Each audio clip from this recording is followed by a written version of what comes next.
Dans le podcast AWS en français, nous parlons de la mise en place d'un outil pour cadrer l'utilisation d'AWS au sein d'une société.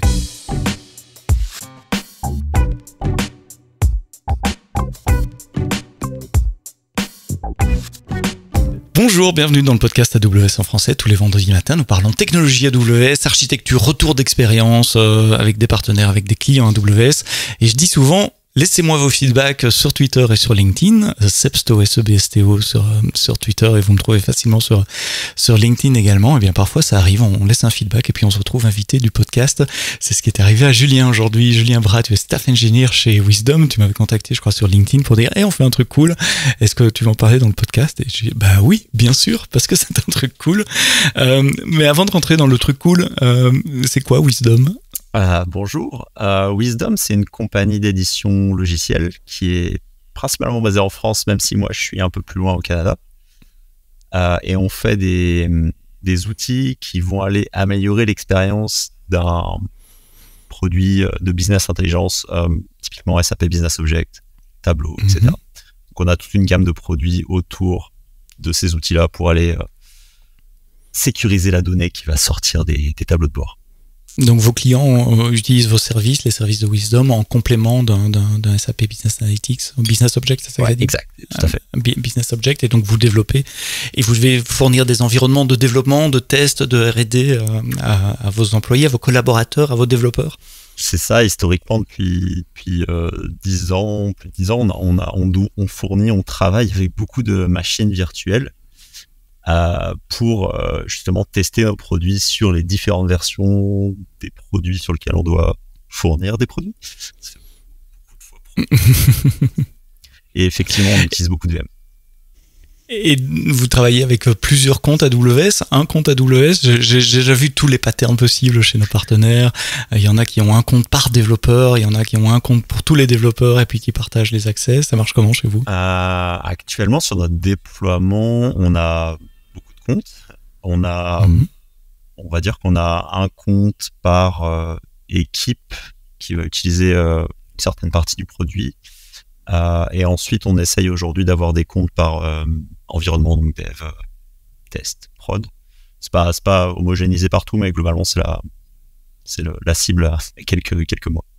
Mais vous laissez la liberté à vos développeurs de pouvoir expérimenter, parce que souvent, expérimentation rime avec innovation, c'est ce que j'ai l'habitude de dire. Donc, si on veut tester des nouvelles choses, faut pas être trop bridé.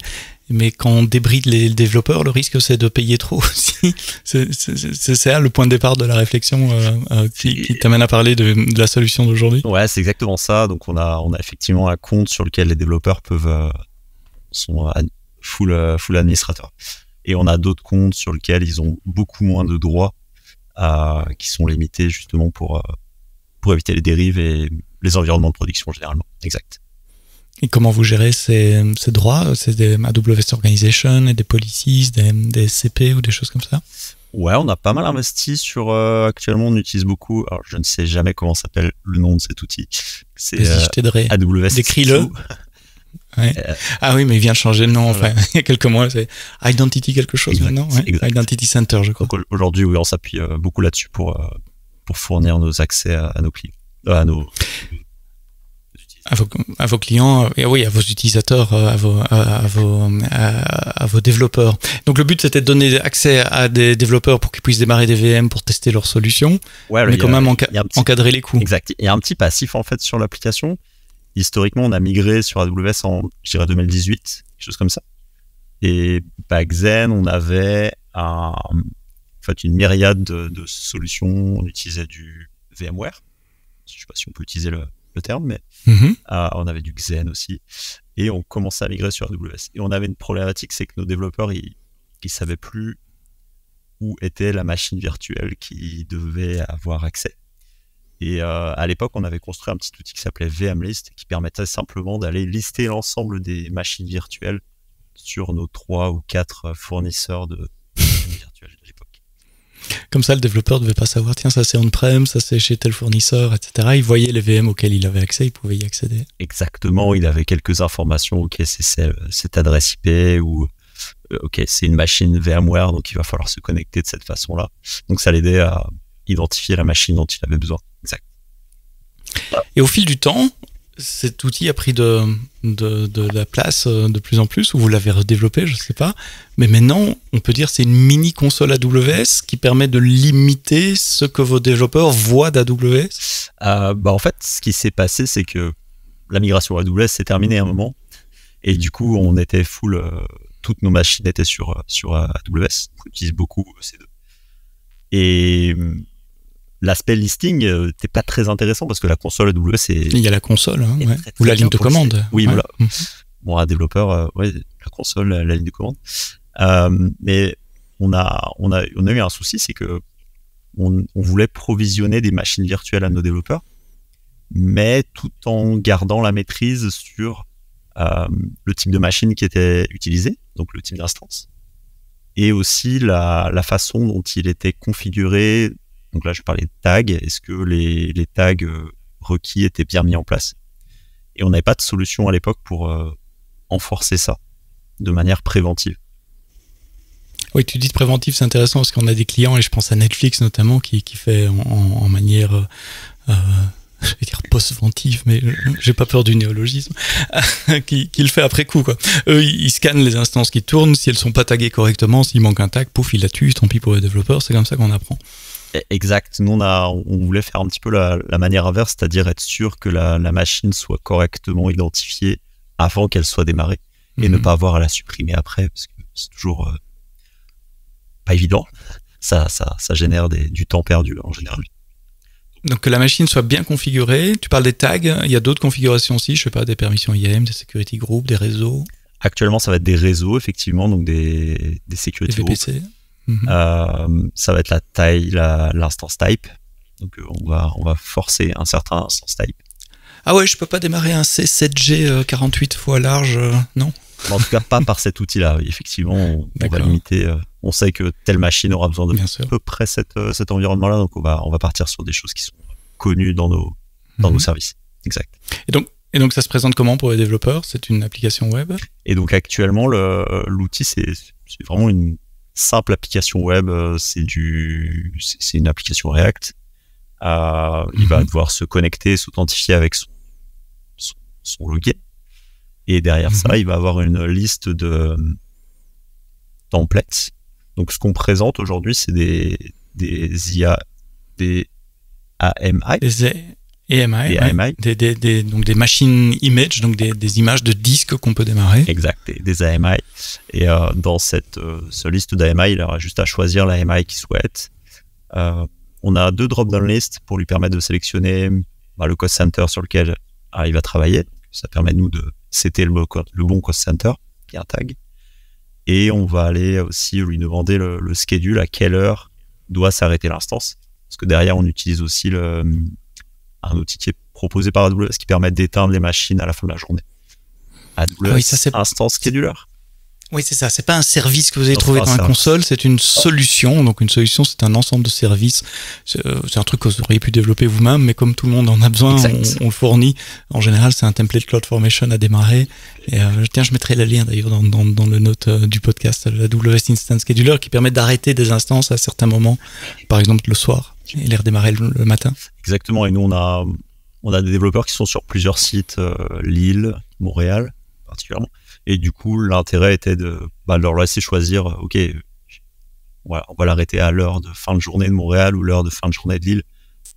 Sinon, c'est un peu compliqué. C'est marrant que tu dis Lille. Toi, tu es à Montréal, là, maintenant? Moi, je suis à Montréal, oui, je suis basé à Montréal. Et moi, je suis à Lille. Donc, tu vois, on couvre l'ensemble. Les headquarters de Wisdom sont à Lille. Donc c'est pour ça que beaucoup de développeurs à Lille. Donc, au bout de la rue chez moi probablement, ou pas très loin de chez moi. Donc vous avez développé cette application, tu dis c'est une application React, je suppose qu'elle est hostée sur AWS, sur un bucket S3, quelque chose comme ça. Single sign-on avec votre repository d'entreprise, c'est un Active Directory ou un...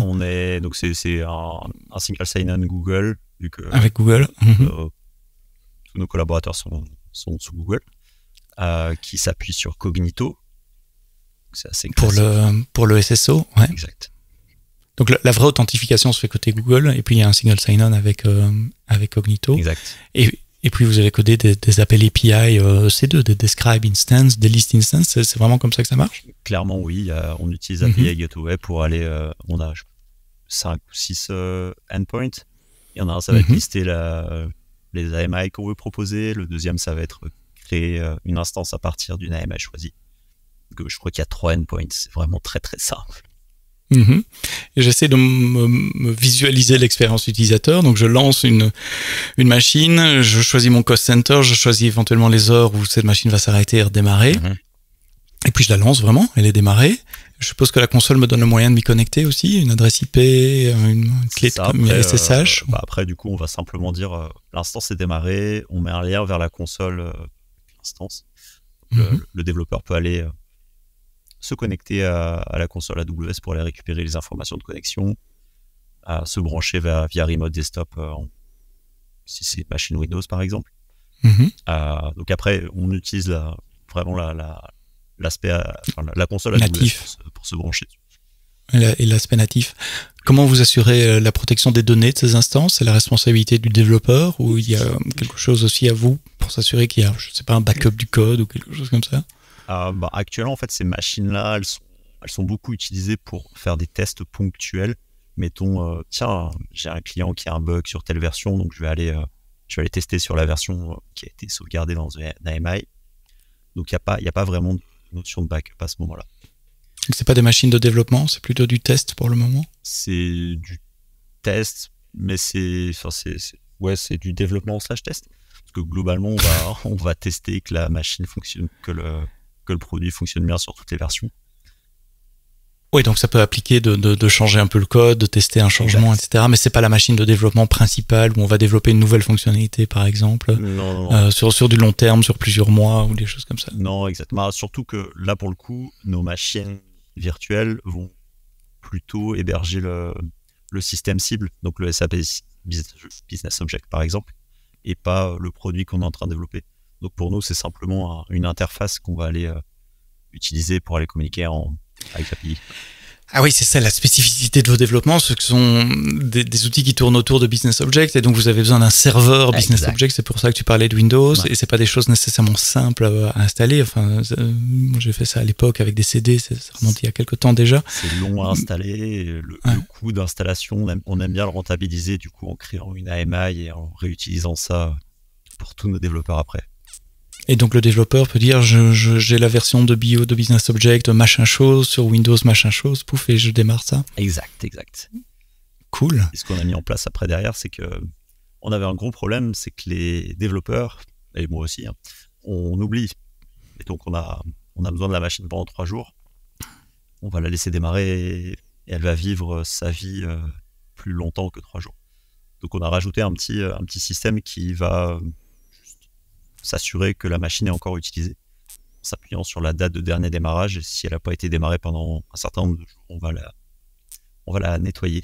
La terminer. Exactement. En faisant un snapshot du disque dur ou pas? Non. Actuellement non, encore une fois, parce que c'est du test. On considère qu'on n'a plus besoin qu'elle est supprimée. Et c'est quoi? C'est une fonction lambda on schedule, par exemple, toutes les nuits qui va regarder, scanner, faire un inventaire finalement des instances? C'est ça, exactement. On va juste comparer la date de dernier lancement de l'instance avec la date du jour. Et si ça dépasse un certain nombre de jours, c'est quick.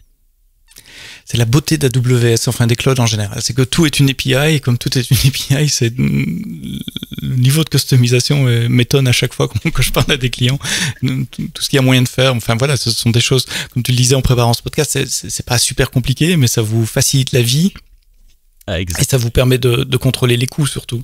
Ouais, c'est ça, en fait, le principal objectif, c'est d'être sûr que nos coûts soient bien catégorisés. Donc, on utilise ce fameux tag cost center. Donc aujourd'hui, on est sûr que nos machines sont bien catégorisées.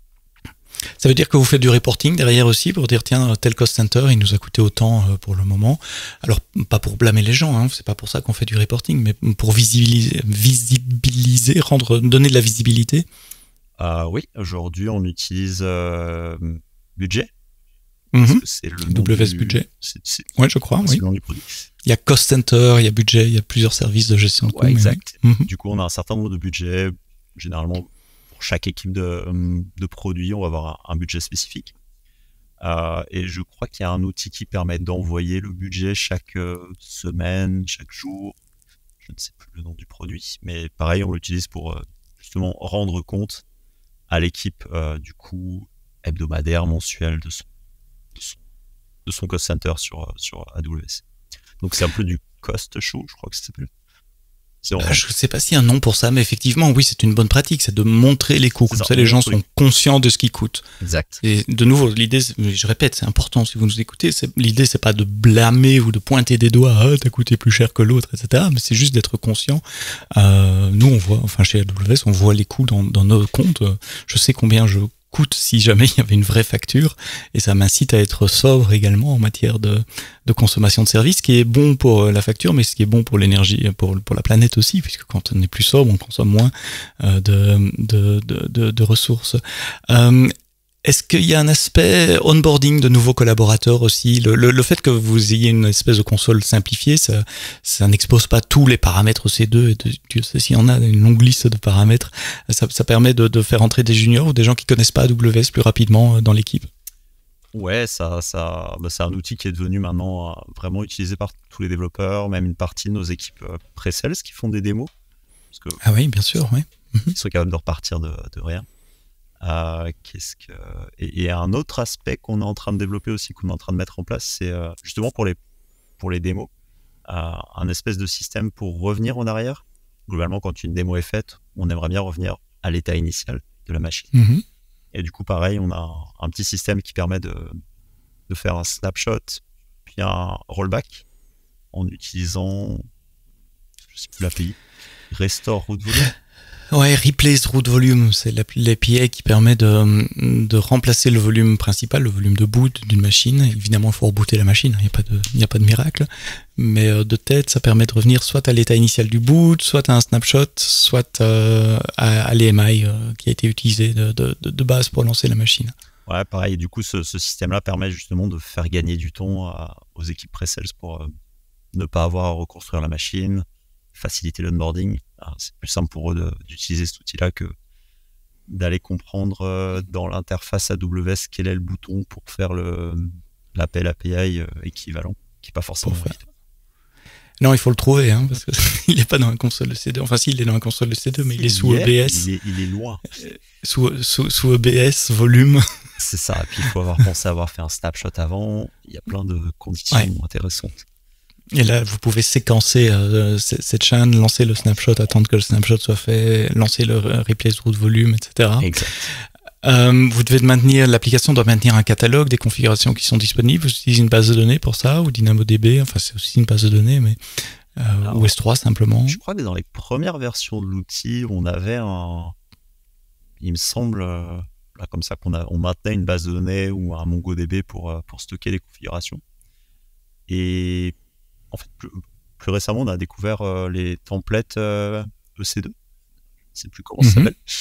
Oui, je crois que ça s'appelle comme ça, template EC2. Ouais. EC2 template.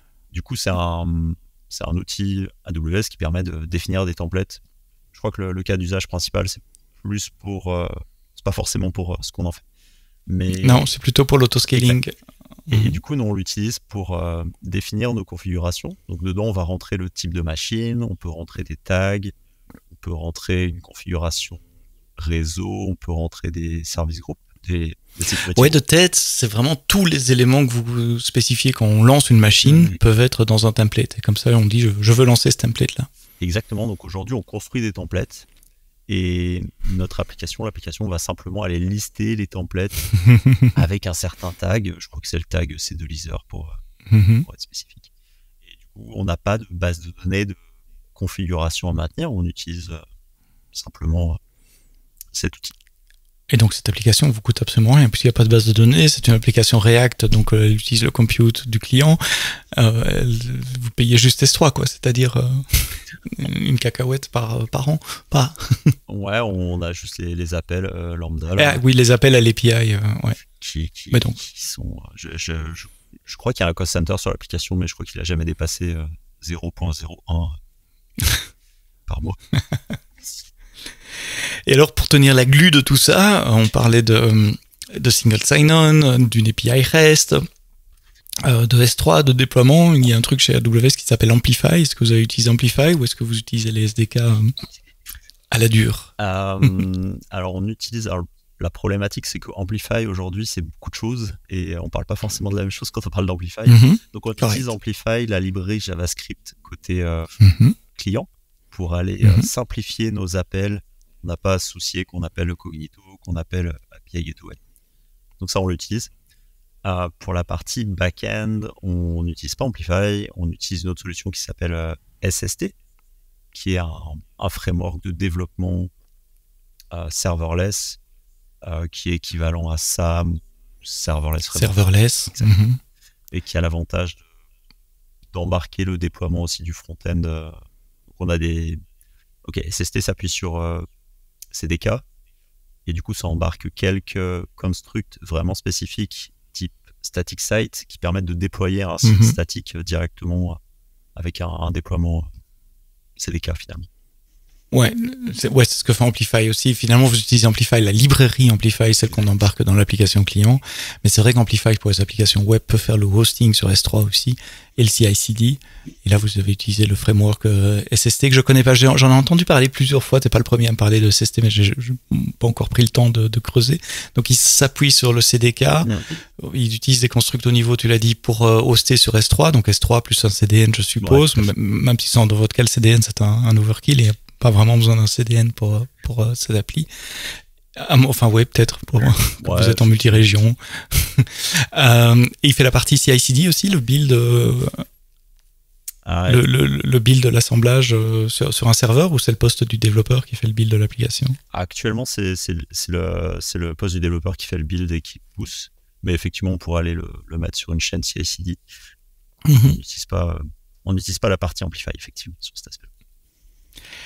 Et tout ça, c'est disponible si nos auditeurs veulent découvrir. Donc, votre solution, vous l'avez appelée EC2 Leaser, pour vous prêter une instance EC2. C'est un prêt, ça dure pas longtemps, exact. Et du coup, oui, l'application est disponible sur GitHub depuis quelques années, avec toutes les évolutions au fil de l'eau. C'est github.com/wisdom avec 3 i, wisdom/EC2 Leaser. Et si vous écoutez dans une appli de podcast, vous scrollez un peu et vous verrez dans les notes du podcast le lien. C'est cool. T'as une idée de l'effort de développement? C'est une question difficile, je m'en rends compte, parce que comme tu l'as dit, c'était au fil de l'eau sur plusieurs années, probablement un peu par-ci, un peu par-là, etc. Mais vous n'avez pas une équipe dédiée pour cette application-là. Non, clairement. Ça reste assez léger, assez facile à faire. Aujourd'hui, le coût, c'est vraiment l'entretien des montées de version des dépendances. Donc, c'est assez léger. Et d'ailleurs, c'est un truc intéressant, c'est comment on peut faire évoluer l'application pour qu'elle ne coûte moins cher en termes de maintenance. Donc, un des sujets potentiellement à l'avenir, ça serait peut-être d'enlever la web app pour avoir quelque chose qui soit plus des chatbots, parce qu'on constate qu'il y a moins de dépendance externe finalement, et que du coup il y a moins de coûts de maintenance de dépendance. Mais c'est un vrai sujet actuel, ça, pour l'application, savoir comment on va la faire évoluer. Et donc l'expérience utilisateur dans le futur, ça pourrait être un chatbot à qui on demande en langage naturel, démarre-moi une instance de type machin chose, boum. Exactement. Et il le fait. Ouais, là, on expérimentait les chats autour de Google Chat, encore une fois, parce qu'on est dans l'écosystème Google, mais il y a moyen de créer des cartes avec des drop-down lists, donc ça pourrait coller à notre besoin aussi.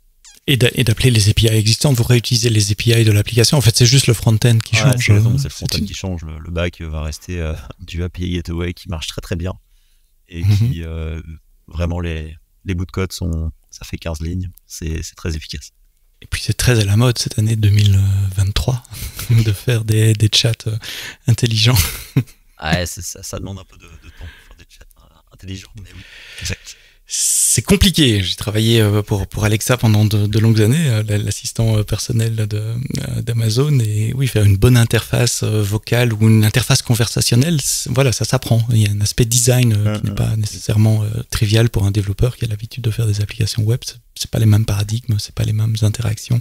Il faut réfléchir à c'est quoi la bonne expérience utilisateur de ce côté-là. Mais je trouvais ce projet super intéressant de pouvoir simplifier la console, la customiser, la configurer pour les besoins spécifiques d'une équipe, à des fois dans des fins de simplification pour les gens qui travaillent, mais aussi de contrôle de coût pour ne pas laisser faire n'importe qui et n'importe quoi. Et tout ça pour le prix même pas d'une tasse de café, tu dis, même en dessous $1 de hosting de cette application web. À part le chat ou le changement du front-end en regardant le back-end, dans le futur, tu vois d'autres évolutions possibles, d'autres demandes que vous avez? Il n'y a pas vraiment de demande aujourd'hui. Le produit est assez mature, j'ai envie de dire. Peut-être ce qui serait quelque chose qu'on envisage, c'est d'avoir quelque chose qui soit un peu plus agnostique en termes d'authentification. Aujourd'hui, on s'appuie beaucoup sur Google. Cognito peut faire bien plus. Et peut-être avoir quelque chose de effectivement plus ouvert en termes d'authentification si on veut qu'il y ait plus d'utilisateurs qui mettent en place cette solution, mettons.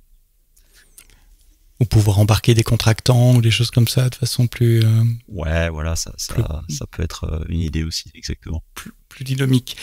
EC2 Leaser, L-E-A-S-E-R, solution interne mise en place par Wisdom avec 3i à Montréal et à Lille, disponible sur GitHub, non pas Wisdom mais EC2 Leaser, et vous avez le lien dans les notes du podcast. Julien, merci de m'avoir contacté, d'avoir partagé avec les auditeurs du podcast AWS cette expérience, ce qui est une manière différente de faire les choses, et je suis toujours curieux sur la manière dont nos clients utilisent AWS. Merci pour le temps consacré à ce podcast. Merci à vous de l'avoir écouté jusqu'au bout. Et puis rendez-vous la semaine prochaine pour un prochain épisode du podcast AWS en français. Et d'ici là, quoi que vous codiez, codez-le bien.